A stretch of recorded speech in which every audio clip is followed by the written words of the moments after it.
detailing right there in those areas on the side. So yeah. Alright, so now we're gonna check how well this car wash actually did. Looks like it left a little bit of soap up here.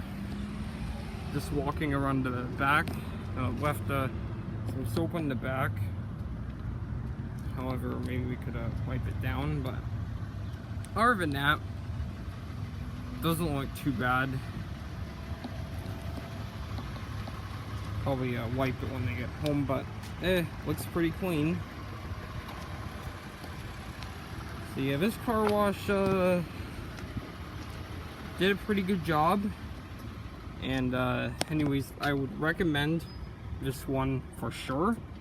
With that being said, thank you all for watching this car wash video. If you guys liked it, please be sure to like, comment, and subscribe.